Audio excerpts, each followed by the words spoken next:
Welcome back to Speak Up Queen, the podcast where we inspire, empower, uplift, and celebrate women who have reclaimed their voices to inspire others. Today we are honored to welcome Esther Akinsola. I hope I say your name, Akinsola, a forward-thinking international marketing professional currently building Zipper Marketing. She helps travel and tourism SMBs build simple marketing systems so they can focus on planning memorable trips. She's a dynamic and inspiring force dedicated to help women break through barriers and live their most authentic lives. With her passion for empowering others, Esther combines personal resilience and professional expertise to guide women on transformative journey of self-discovery, healing, and empowerment. Get ready to be inspired as Esther shares her insight, wisdom, and practical tools with and practical tools for embracing your truth, finding your voice, and reclaiming your power. Please join me in giving a warm welcome to Esther. You are on mute, lovely. Thank you so much for having me, Marika. It's so good to hear all that about me. Thank you. And I'm happy to, share my experience, lend my voice, and perhaps epic queen. Well, let's start with what was the most limiting belief you had to overcome, and how did breaking free from it help you reclaim your voice? Yeah. Thank you so much. If I would, so I was trained to like be a really confident child by my father. And so Akishala means that wealth is for the brave. And in Latin, they'll say fortuna, right? So quite on early in life, I just had I had that perception, I had that background where there was nothing anybody could have said that would make me think less of myself. And trust me, several people have said a lot of things about me. About things like, what are you even doing? Would you think you are? Severally from other people that are not even my parents. But it didn't limit me because from home, I already had that kind of orientation. But yes, coming into the career side of things, I don't think it was a limiting belief. I think I'm from a third world country. Right. And so there's so many things about my country. People get scammed, even if it's not a Nigerian, they're like, oh, it's a Nigerian and all of that. And so when I got into the market, everybody was complaining about that. Almost every freelancer from my side of things, from my side of the country, were complaining about that. And I had to fight that myself. I had to fight it in my mind that I cannot be refused an opportunity that I was overqualified for. In fact, in some cases, yeah, qualified for, but then in some cases overqualified for because of where I'm from. And so that was some sort of limiting belief. And then I rethink things. And then I said, Esther, you know what? You might be Nigerian originally, but you're a global talent. And I began to function from that perspective. And everything literally changed. You cannot tell me I cannot accept you because you're Nigerian. No, because I'm writing a counter email telling you why you have to accept me. And I've done this before. So I know. I remember one time I was applying, so I was studying at the London School of Journalism. It was in my final year, and we were encouraged to take an internship. It was not compulsory, but I'm a very adventurous person with work. And I just told myself, okay, let me just do an internship. Let's see if I've really learned reading this diploma 1 year. And I wrote a letter to several companies, I think about 20 companies, and like 15 of them came back in 3 days saying no. Right. So they all said no for different reasons. One was like, oh, are you able to move to New York now? Another one was like, we do not have like a space for your kind of skill now. And about a few were like, we can't hire you because you're in Nigeria. I don't trust Nigerians. I'd never been that broken before, but I'm telling you, I was like my most dramatic self that day. I literally sat on the floor and then I was crying. And prior to that time, I faced like several kind of rejections because I was a freelancer. So I'm used to quickly moving out of things. I do not grieve for long. I just move. But that particular one, I think it hurt differently because it was the first time I was like getting 15 rejections in like 3 days. So let's say I got a batch on Monday, another batch on Wednesday, and then another batch on Thursday. So it kind of like was the whole week, but the event happened in like 3 days of the week. And that day, I said to myself, no more. All right. So and that has really helped me because I wrote a counter email In fact, that was the first time in my life I was writing a counter email. And one of them got back to me and said, Esther, it's not like I do not believe in your talent, but I don't trust Nigerians. And we had this back and forth, back and forth, back and forth. And then they eventually hired me. As a matter of fact, that unlocked the person that I am now in my career. Max Edstone, I can never forget. I was the first Nigerian he had on his team. And he's also his blog is the second largest travel blog in the world, according to Ahrefs. So yes, I'm glad I didn't give up on that. That was it. Wow, that's incredible powerful. Shoo. Thanks for sharing that transformation. It is amazing how breaking free from those limiting beliefs can unlock so much potential. How do you think that shift has impacted the way you show up in the world today? Right. So with that shift, honestly, I think it's pretty much from who I was before. I've always been like a diligent, let's find excellence person. But with the way I show up today in the world, I think I show up more valuable. So when I'm looking at things, I do not look at it ordinarily. I look at it from the perspective of a global talent. And I'm even currently studying a course at the Cambridge International College. It's called International Marketing. So first, it opened me to a great network. And then secondly, I do not take anything less. What that means is that nobody can shut me down. I don't care who you are.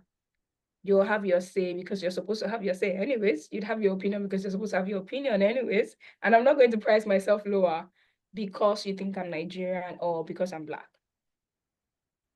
Can you share when someone's words or actions make you feel small and how you found the strength to rise above it? I'm not really sure I really have those kind of moments because I don't give a damn what anybody thinks. That's just the person that I am. I I grew up in like what we call the trenches. So yes, I had the orientation of a brave man would say you're strong, you're brave. But because I lived in the trenches, everybody was not thinking the same. You can literally be going on the road and somebody will be like, oh, who's this one? Oh, she's so skinny. Oh, they don't talk. Oh, they're rude, they're proud. If you've been in that atmosphere for a long time, almost what anybody says doesn't matter again. So yeah, I've never really felt small. If I feel like I'm feeling small, I'm somebody that pushes back a lot. Okay, yeah, it was not like I felt small, but I had this gig with a company in Italy. We agreed I was going to like work for like 3 months. And I don't know what it is. Like the first week, the person started saying, I don't know, if you don't give us any results, we're gonna fire you, we're gonna fire you. And that was not like the agreement. So I'm like, okay, but this is marketing. Marketing takes a lot of work. You're launching a new project. I'm the only writer on the team, writing for software, writing social media, reaching out to influencers. And I think it was the second week. I'm like, I know what I do. I'm good at what I do, but I don't know. I don't think I can work with you again. And so I left. So I think that's the person that I am. But we did have some results, and that taught me that travel was for me anyways. So yeah. Mhm. What safety resources, spaces, or tools have most impacted your healing journey? Yeah. I think it's first, I think it is the word of God personally, because I'm a Christian and that affects my faith a lot. So I think it's the word of God first, and then communities. It's so good when you know that some people have been through the things that you go through. One of the things I say is that I might be going through a divorce and somebody else is going through a divorce and we're all feeling it differently. So when I say you've gone through what I'm going through or what you're currently going through, what I've gone through. I'm not underplaying what you're feeling. I'm not even thinking that we should feel the same because we all process emotions differently. But when you've been in a community of people who have maybe gone through it and have helpful resources, and sometimes that might not necessarily be their story, because they may be from a loving family, you might be from a single mom. So it's different orientations, but the resources are just knowing that somebody has gone through this thing, they've gone past it, and there is success. It means that you can go through it too. It's just a phase. So yes, I have a community of like women in tech, SEO, FCD, so many of them that I belong to at that point. And then mentors. But when I say mentors, maybe not really mentors, people that I admire. So when you think of like Alexa Mosi, Grant Cardone, lots of them said Gordon, lots of them that, okay, I'm like, these guys have been in rock bottom. Some of them have had to fight the same thing I'm fighting, and they're here. So it's possible. It is amazing how, like even the guy from KFC, He was 70 years old when Sylvester Stallone, no one thought that Rocky would be a success. He had to sell his dog, but still, they did it anyway. Still, Yeah, they did it anyway. Yeah, it's sure. just amazing. What's one powerful lesson you've learned about self-worth? And how do you carry it with you as you continue to grow and inspire others? Yeah. Self-worth, I think the most important thing I've learned about self-worth is that I'm my greatest investment and I'm at the absolute prize. So when I step into a room, I can be anxious, I can have imposter syndrome before getting into a room because it's a part of the process. It just means I'm doing something good. I can be anxious because I'm stepping into a new level, but that does not in any way define me. So I get into a room, I do my damn thing on a whole great level, and then I walk away, move into the next room. So that's one thing I've learned about self-worth. I am me, literally. If I decide to invest like 10,000 in myself today, in the next 1 year, I can put that to like 100K. So I believe so much in like investing in myself and just knowing that I'm the prize. I love that because you need to invest in yourself. You need to invest Mm, in things to get better. And it is so nice. And some women might not even have $50. But Queens, there's mm, libraries. There's libraries full of women and men that I've got my library next to me. And sure. that have walked the walk, that are sharing their tips and their details. Mm, Go to a public library. Go on YouTube. But you need to invest in yourself, especially when you're on your healing journey. You totally. need to find yourself a coach. You need to find yourself a safe space where you can heal, grow, and thrive. And Mm, it might not always be money. It might be your time. It might be mm, time investment. mm. But you need to set time for yourself and invest in yourself, especially on your healing journey. Sure. If you could tell your 17-year-old self one thing, what would it be and why? Oh my God. Lots of ask me that question. Honestly, I don't think I have anything to say to my younger self. I had my first job at 14. I'm still kicking it in like my close to my late 20s. I think I've literally lived through it all. I happened to like be fathered by a man who was like in his late 90s. So I kind of had that wisdom for life early on. And I've been around old people like all my life. I don't think I really have anything from like where I am now, but maybe an advice to someone who is just 17 is that whatever you have to take, so far it's illegal, make sure that you live your life and enjoy it while at it. I love it. I love it. How do you set boundaries to protect your energy and peace? And what have you learned from this practice? Okay, an interesting one. I'm somebody that functions. I'm someone that functions a lot in solitude, solace. So I have a very small circle that I don't even see always. Sometimes when I'm walking, I can be in ghost mode for like 6 months, 1 year, not really talking to anybody, but just walking. So first of all, I have people around me that their values align with mine, right? So it means that when Esther is staying away, it's not about them, it's about Esther. Like they understand that basically. And when we come back again, we're together. There's nothing wrong. And with my employees, it's a contract thing. I mean, my employer, it's a contract thing. They know they cannot reach Esther at this hour. If they reach Esther, Esther may receive and then decide to respond the next day. There's nothing wrong with it. We have an agreement. So I always have like an agreement. And then for my friends to just know that I function from a place of solace. When I'm able to reach out, I do reach out. Yes. And then I don't go around trying to force anything. Right. So I think it's first of all, you have to understand your energy, your vibe, and then align with that. It helps the world to also align with who you are. I love it. I love it. I love it. Phew. How do you stay grounded when challenges comes up now compared to before? uh One of my favorite songs, I Still Got Joy in Chaos. It's a song by Chandler Moore. I think I'm just the same person around life in general, just like looking to God, studying my Bible. With my career, I just keep it moving. Just literally the kind of person that I am. If something happens, okay, so I've had like several cases this year that I wasn't expecting. And that's one of the things that do not tell you about a new business owner. Sometimes you're going to hire people, you bet your best on them, you think they're going to be the best. And it just happens that you have to let them go. And I had somebody coming back to me to be like, Esther, I think your organization is moving too fast. I don't think I want to work with you. And I just had to keep it moving. For an hour, I was like, oh, going through another process of like hiring somebody else and all of that. But yeah, you just have to move on. It was about them. It wasn't about me. It wasn't something I said or something that I did. So things like that. I just move on to the next thing.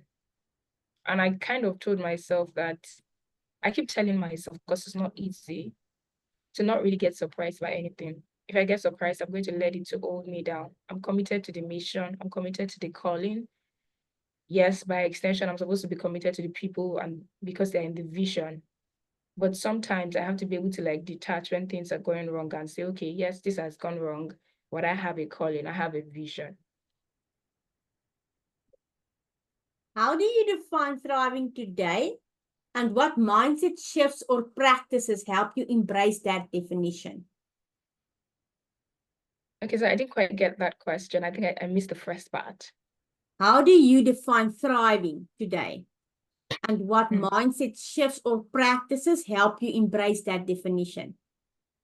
Yeah, so how I define thriving today is doing impactful work when I love to do it, right? So I think in the past, I used to be all about success, success, success. And then I realized, oh my gosh, success is objective. It's more like we've been lied to. You know, when you grow up with like some popular beliefs, oh, you have to have this nice, you have to. And then I'm realizing, oh my gosh, that's not it. I'm literally in purpose. And I'm not a Grant Cardone, I'm not a PBT, I'm not even an Alex or Mozzie, but I'm right now in the middle of what I'm thinking I'm going to keep doing for like the next decade. How else do you define success if not that? So yes, success is what you call it. Success is at any time, what you call it at any time. But for me, yes, that has definitely changed. Thriving is just doing impactful work with the people that you love doing it with. So it means I'm not saying, oh, I don't have a choice. I just have to do this thing. It's important. And no, I want to wake up every damn day and do the work. I'm interested in this. I love this. Well, I think when we have this thriving and it's really filling your cup when you do love when you love what you do. Then there is nothing that can stop you from doing it. Mindset shifts that has helped me to achieve it, right? Yes. I'm Marika. Hello. Yes. So you were asking me also about mindset. Yes. Yeah, I'm here. You were asking about mindset shift that I think it is, first of all, the first mindset shift to be purpose. I've always wanted to know what I was called to do, right? So we've heard of apostles in the marketplace doing this, doing that, doing this, doing that. And when it felt like I couldn't find my purpose, there was no Miles Monroe book that I didn't read. Oh, except those from like a decade ago. But yeah, I read a lot of Miles Monroe books. He's like a purpose person. And I decided that, you know what, like about 4 years ago, over 4 years ago, that, you know what, I'm just going to be diligent. Whatever comes to me, I'm going to handle like my life depends on it and just let God take its own course. And then I found what felt like the right thing. Like this was for me. It felt like, gosh, I should have been here all my life. So I think that the first thing is being connected to like a higher calling, which is your purpose. The first mindset shift that I made was I was made for a purpose.